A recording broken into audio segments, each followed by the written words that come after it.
Studies show you have a 60 to 70% chance of closing a deal with an existing customer rather than 5 to 20% chance of closing a deal with a cold customer. So when we talk about brand loyalty in this episode, we're not talking about what marketers should be doing. We're talking about what you as a sales rep should be doing to make sure you can continue to sell to your friend. Jeff Fromm is going to give us exactly that process, how he's doing it, and what you should consider.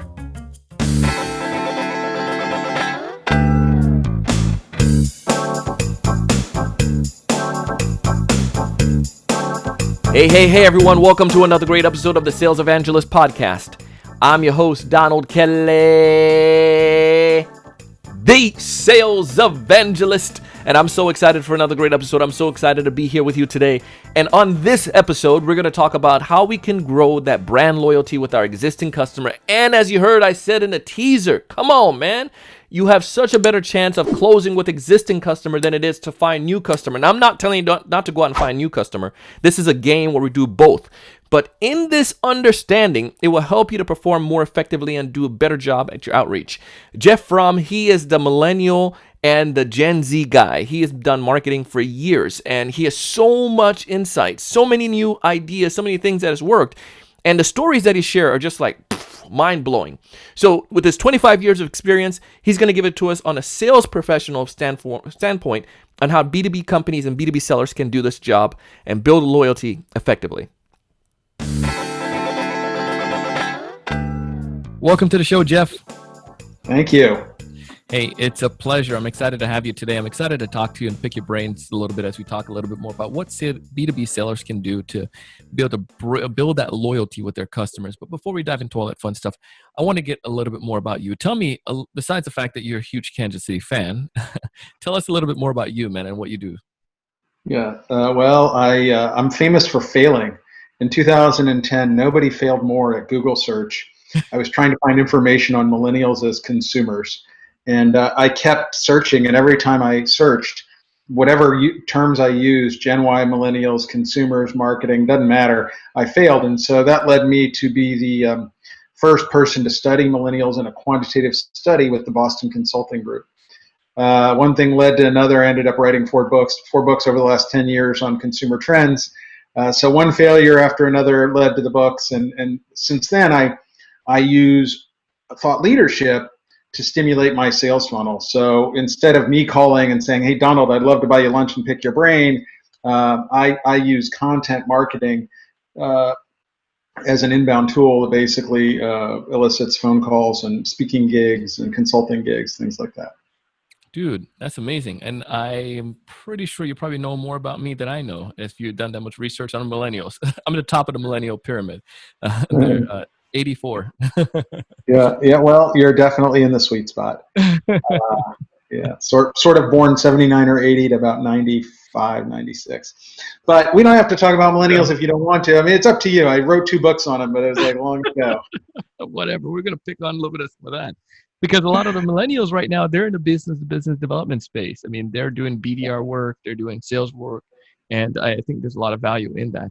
And I want to be able to just dive into it real quick and just talk about, let's define some stuff. When we say brand loyalty, what is it that you like to convey or help the listener understand when we use that term today? So when I talk about brand loyalty, I think the notion of loyalty is a little bit crazy. Like, I don't think about a monogamous relationship between me and a brand. I think about frequency of use and price elasticity, which means if I'm loyal to a brand, I use it more frequently, and I'm willing to pay a small premium for it, even if a direct or indirect competitor is on sale. And today's modern consumer is super discerning. And if they have a brand that they love and they're loyal to, they'll pay a small amount of more for it, and they'll use it more frequently. That doesn't mean exclusively. I don't exclusively buy coffee from Starbucks. I don't exclusively eat at Chipotle. I don't exclusively use one brand. What it means is I use them more often. And I'm obviously paying a premium. I happen to drink my coffee at home most of the time, but if I'm going to Starbucks, I'm dropping $5 for my coffee. So yeah, that's a significant price premium, Donald. Yeah, $5 against that, probably what you're spending at home is probably off. Maybe like what, 50 cents a cup? 30 cents a cup? 10x, yeah. 10x. So so we understand that loyalty concept. Now, why in the world should sales reps or salespeople, B2B salespeople, ever consider the notion of them helping to build loyalty. I thought that was only for marketing. Yeah. So I think it's super important because everyone has a personal brand. You do, I do, and the listeners do. And as we think about sales, if I said think of a stereotypical salesperson, and I said think of adjectives that come to mind, you might generate a group of adjectives that looks like pushy, aggressive, not listening. And if I said think of a professional salesperson and think of the adjectives that come to mind, you think of someone you want to work with. You think of someone who's useful, someone who listens, someone who solves problems on your behalf. Now, that's a completely different set of adjectives. And so when I think of a salesperson who's helpful, that's someone who I want to work with again and again and again. When I think of someone who's not helpful, that's someone I'm disconnecting with. And so I think it's the difference between average outcomes and making a lot of money. And professional salespeople usually make a lot of money. And stereotypical salespeople, they don't. And they don't deserve to. No, I agree 100% with you on that, because I think the stereotypical ones, it's you're taking away as opposed to adding, I feel. Right? I think that's a great way to say it. I think that's a great way to say it. Can I steal that line? Please, you can steal it. I've heard this one of my friends, he said this once. I did a speech and he was like, Donald, I love that quote. First time I'm going to give you credit and say Donald once said. Second time I'm going to say I once heard this somewhere, and the third time I made it up myself. So exactly. You can feel free to steal that model. Okay. So let's go along with this. So we recognize this concept that you're saying that we need to, as sales rep, be a professional seller, because those professional sellers are ones that buyers are crave to have conversations with, they want to partner with, they want to work with, and they'll build loyalty with. And I know the guy, Tom Crapo. Tom, one of the things I love about Tom was one of those sales reps that I admire and a mentor. He came into this company that I was working at, and he came in as one of the senior reps. But Tom was able to bring some of his clients from his past company in a different industry. It wasn't stealing them from what they were doing, but the brand that Tom created, whenever Tom went somewhere and he was able to make the phone call to you, say Jeff, and had the conversation with you, you then listened because you knew Tom was a professional who solved problems for you in a different industry. Am I making sense on that? Yeah, it does. It does. And, professional salespeople at the core, they're empathetic. They have great listening skills, and they work collaboratively to solve problems, as opposed to, I have a product I'm trying to sell, let me push it on you. It's like, I don't want your product. I want to solve my problem. Mm-hmm. And I think professional salespeople are not always the easiest to find, but when you find them, they're going to be good at whatever they're selling because they have those empathy listening skills. And what I like to say is questions are my friend. Questions are my friend, because if I ask you more questions, Donald, I'm going to get smarter, and then we're going to collaborate on a sale that's more fit to your need. Yeah. So I guess the question now is how do I go about making sure that I will, I guess in a nutshell, how do I make sure as a sales rep, if I am becoming this individual that builds loyalty, how do I do that? How do I make that possible? Well, I don't know that there's an easy answer to that. I think that put yourself. Oh, let's back up. You're the professional sales rep. You're in this situation. What would you do? Let's just walk through that. What would you do to build that? You've been with a company for a year, or maybe let's say 6 months, and you're still trying to build yourself up. How would you go about building that loyalty? I mean, I'll tell you, before I wrote the 4 books, what I would do, and because I was in a sales role, I would reach out to someone. I'd often send them something that I thought would interest them. It could be an article from Harvard Business Review. It could be a copy of a new business book that I read with a personal note. And then what I want to try to do is I want to have a combination of product knowledge and then questions that I've asked the prospect to understand the issues they solve. At the end of the day, you have to have BANT, budget, authority, need, and timing. If you don't have budget, authority, need, and timing from the person you're talking to, odds are you're just going to end up trying to annoy them. So what you want to try to do is make sure you're looking for BANT.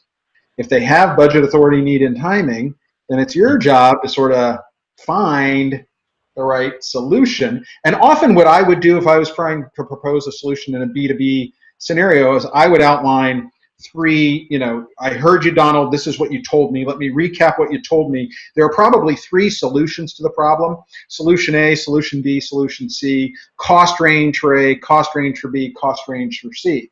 And then you could come back and say, I want the lowest cost range, the middle, the higher. And each time, I'm not giving you a cost. I'm saying, here's sort of how we'd approach it, and here's the range of cost. And then you're guiding me about the solution that fits your needs. I was on a call with a prospect. True story. He called me out of New York. Yeah. And I said, why'd you call me? I'm in Kansas City, and there are a lot of marketing and ad agency people. Got to be thousands within a block of your office. You're in a building that's 70 stories tall near Central Park. He said, well, I've read your book on Gen Z, and I think you're one of the leading experts on Gen Z. I said, well, I appreciate that. That's kind. Well, tell me more. He said, well, we want to do this big innovation project. Takes me through the project, takes me through everything. And he says, I have up to $50,000 to spend. You know what my answer was? I said, Donald, I think the project's going to fail, and I really don't want to be there when you get fired. So I think what I'd like to do is suggest some ideas for you, and then you should find someone else to handle the project. Or I could suggest an approach and tell you what the budget is, and you could tell me if that would work. Huh. He's like, well, no. Why don't you tell me an approach and give me the budget? So I come back and give him the approach, and I give him the budget. I tell him the budget's about $250,000, but at least nobody's getting fired at the end of the project. Probably success. Guess what happened? 3 days later, without an RFP from this large company in New York, he sent me a check for $250,000. Holy crap. Now, I could have taken his $50,000 check. It would have been bad. Bad for me, bad for him. The project would have gotten nowhere. There was no way we were going to do what he wanted to do for $50,000. What I had to do was show him, and he was a Stanford MBA. So he's a smart guy. He's 55, 60 years old. I had to show him the risk of his approach. Yeah. Once I showed him the risk of his approach, you know what? I need to go back to our CEO and find more money. Seems like a good idea for a guy who's running a $100 billion company. Yeah, that's pocket change. And I imagine, so, and the reason is, if they invested that much based on what you came with them, I'm pretty sure, I'm going to guesstimate here, that the return probably was at least double what they were able to see. Well, so I think, I don't want to comment on any specific client thing. What this did is it opened up. This client was crazy profitable, and also crazy profitable on old school technology and an old school business model. Mm-hmm. And so what we did is gave them new business model ideas that actually allowed them, because of how much capital they have, to go acquire companies. They could have started stuff from scratch. They could have. But the time to do that is so long, it was easier to make $1 million bet on something and go buy 20% of a small company that's already doing it, kind of stuff. And it was very positive. It was a very positive outcome because it was also very collaborative, and it leveraged a process that got them involved and gave them facts. We gave them some corners to cut in the proposal. We said, if you need to save money, you could cut this corner and cut this cost out. Once they understood the corners they were cutting, they weren't willing to save the 50 grand or 60. It's like, I could eliminate this, but then you won't have any facts on that. We'll just be going with your gut feel. How do you feel about that, Donald? I don't like that. Okay, well then we better put that back in. So again, a lot of it was just sort of once you understand that. Now, obviously, as a topic I knew, but that's true of any seller, right? Like, it would have been very easy for someone to accept the order. Yeah, it would have been terrible for me and terrible for him. So, and going back to your full idea here, a sales professional comes with knowledge. They come with the preparation. They understand things. They understand the pain, the problem the buyer has, and then is able to be consultative in a sense and provide them the right things, even if it's something they don't want to hear. But they're not order takers where they're just, if you want to do order taker, go to McDonald's. But this is for, we're going to give you the right things. And you have to be willing. I think in some way you practiced the challenger sales model there before the challenger sales model was a thing, because you challenged the buyer, their assumption. You said, yeah, I can. I was polite. But I basically said, I don't think I would hire me if you really only have $50,000, because I don't think I'm going to add enough value. Yeah. And I think that's where the challenger, it's not necessarily to be contentious, But like you're saying, challenging what the status quo, what the norm is. Because if I'm the professional and you're dictating to me what that might be, and I know best, it's like me going to the doctor and say, doctor, I am coughing and I have a stomach pain, so I need you to prescribe to me oxycodone. It's like, Yeah, why oxycodone? why? Yeah, where did that come from? Like, that doesn't, you don't need that for that. It'd be a stupid doctor to Right. do that. And I think that's where sometimes order takers will say, "Oh yeah, there's a deal. We can sell oxycodone. We sell that, so let's sell it to you." But it Right. doesn't make sense. Once the Or buyer understood the nuances of the trade-offs, Mhm. and once the buyer understood the knowledge that we brought, and that they were getting a whole team for like 4 months on their project, and it wasn't going to be this 2 week thing without any research where we fly by the seat of our pants. Once they understood that, it's like, you know what, this would be terrible. You're right. If I do this project the way you're describing it, I'll probably will get fired. I mean, you know, and I was like, well, I think it's a real risk.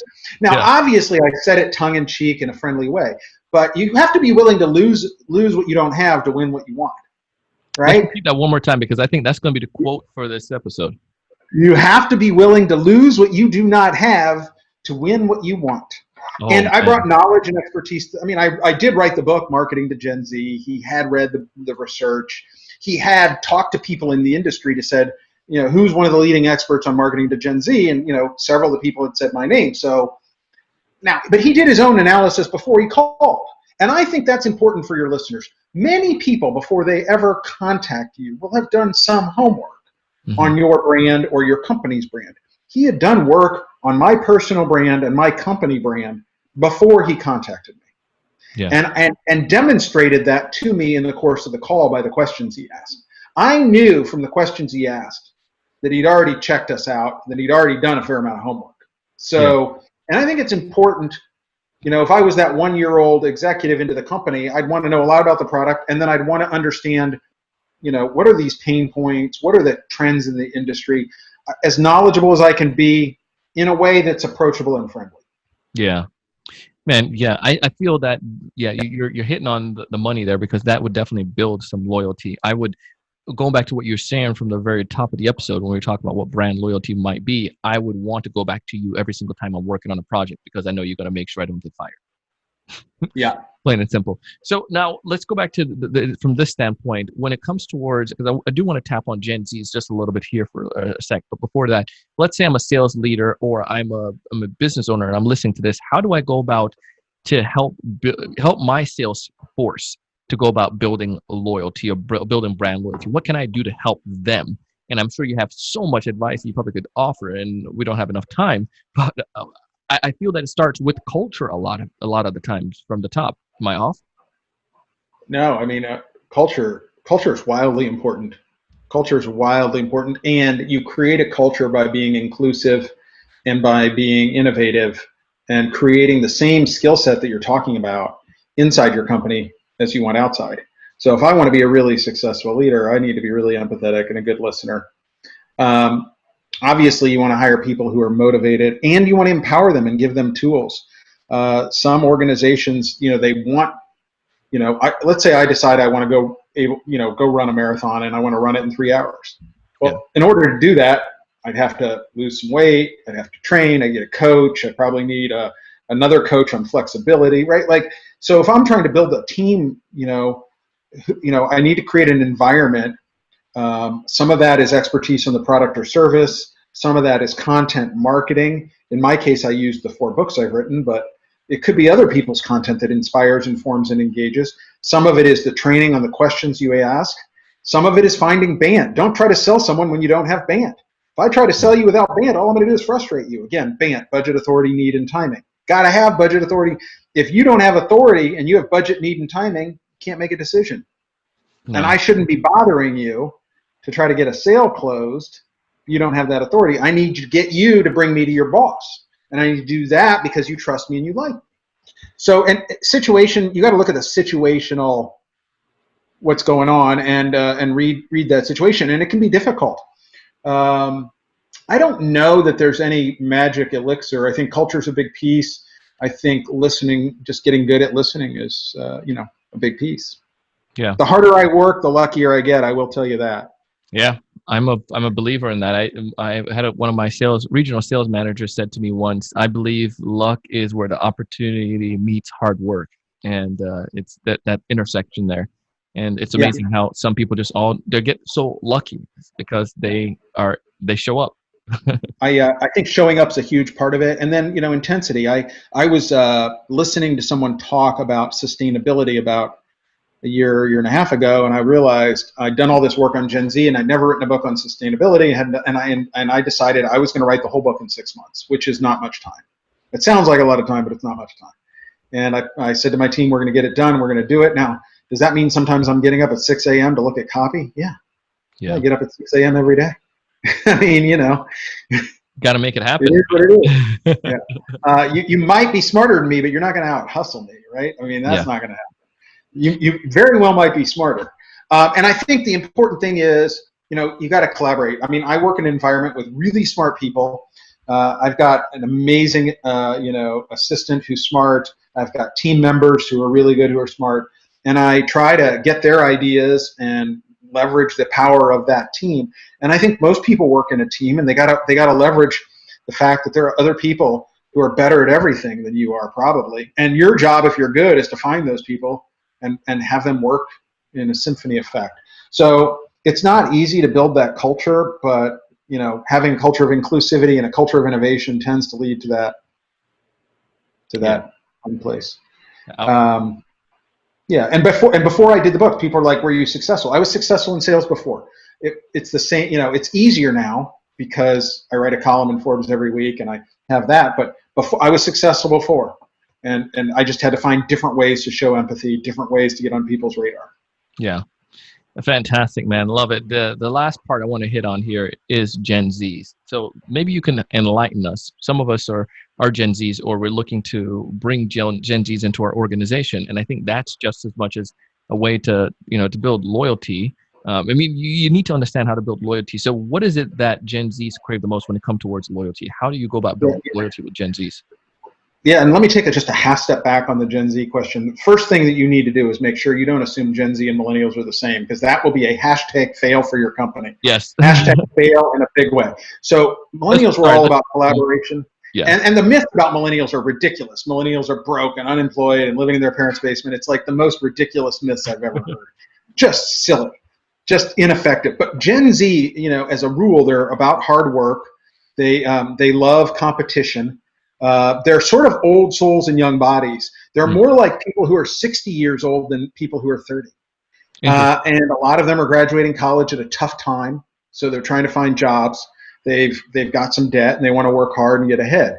And in terms of Gen Zs, my experience in the workforce is, they want an at-bat.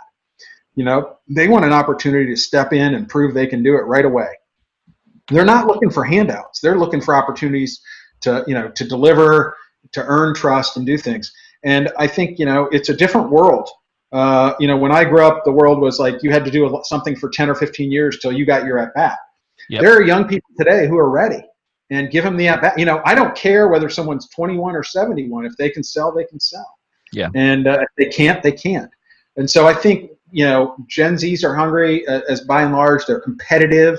They're work hard, play hard kind of personality. These are generalizations, but the research says that this cohort is, going to be big and redefine a lot of the trends we see in the business world. So powerful. And they're moving from college to the business world in droves right now. Let's go back to, you said the millennials as well. And I mean, obviously that's the key part where your expertise lies. Tell me about that as well. Just as much as you described there for Gen Zs, what is it that makes millennials tick, or gives them that will make you super, that will help us to build loyalty with them?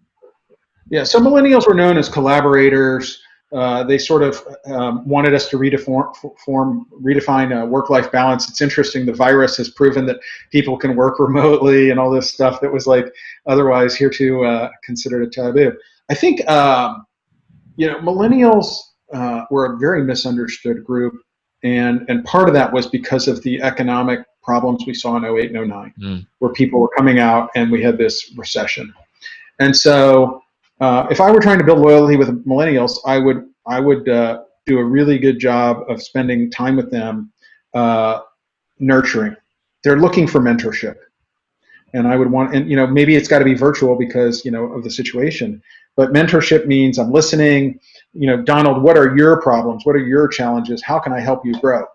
And a lot of the success I've had in my career in the last 10 years is working with a couple of amazing people, Brendan and Greg and others, who today would be about 26, 27 years old. They came out of college. They worked with me for like 5 years. They worked harder than anyone I ever knew. They made me smarter. They pushed me. So my experience with millennials, with people like Molly, Brendan, Greg, etc., Shelby, others on my team, some of whom have moved on, was really, really positive. And people were like, they're not loyal. What do you mean they're not loyal? They stayed here 5 years. They worked as hard as they could, and they took on a job in another city because they wanted to live somewhere else. I mean, and the other thing is, I believe many of those people, if you really build a relationship with them, they might help you later in your career. They might come back and work with me 5 years from now. Yeah. Because they, and I learned so much from them about millennial culture that I didn't learn in the research study with Boston Consulting Group, and didn't learn in the work I did in the more formal settings. And it was really positive, really, really myth busting stuff. Man, that's fantastic. If there's one major takeaway you'd want folks who are listening to this episode to walk away with, what's that one major piece of advice? Questions are your friends. You want to sell more, ask better questions. Ask better questions, you'll sell more. Love it. If individuals out there listening to this want to get in touch with you and also to learn about your book, what's the best place for them to go about doing so? And I think the latest book is called The Purpose Advantage. It's called The Purpose Advantage. I'm happy to send everyone a free copy. If they want to buy a copy on Amazon, 100% of the profits go to the Brand Lab, which supports racial equality in marketing. So free copy if you hit me directly. Purchase a copy and the money is going to go to the Brand Lab. You can reach me at jfromm at barclays.com. That's JFROMM at BARKLEYUS.com. And Donald, it's been fun. Love it, man. Well, we'll go ahead and put that information in our show notes. Thank you so much for taking the time to come on the show today. Thank you, Donald.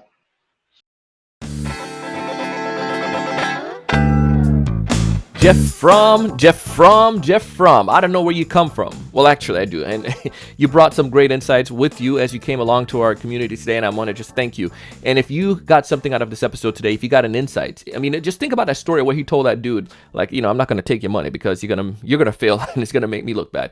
It wasn't that he was being a jerk. It was the simple fact that he knew and understood as an expert. And if you have that capability, if you understand how to build that brand loyalty, if you understand how to work with your prospects and customers that way, it's going to help you tremendously. You're not going to be desperate running around trying to just get whatever you can. You're going to be able to pick what you want to work, those who you want to work with. So I recommend you go back to the show notes. If you're listening on Apple Podcasts, just scroll down, click on the cover art. If you're listening to this and watching it on TSE TV on YouTube, I highly recommend that you just scroll down. You'll see some information there, some of the bullet points and the information, the summary we captured. And you could go back and connect with Jeff. Tell him you heard him on the Sales Evangelist podcast. I know he'll be blown away. And also, if you haven't done so already, check out my friends over at Pipedrive. Pipedrive has given us an amazing offer to our community, and it's just ridiculous. First, they're going to give you, instead of a 14-day trial, a 30-day trial of their system, which works great, by the way. And then they're going to give you 25% off the first 3 months. It's like a no-brainer. Just use promo code PipeDriveTSE. Pipedrive TSE. And the Wingman. Listen, if you haven't tested out Wingman as of yet, if you haven't went and peeked at it, I want you to go check it out. I love the tool. It's able to help my sales reps when I'm not able to be around, and it gives them the cues and the guidance that they need whenever they find themselves getting into a pickle.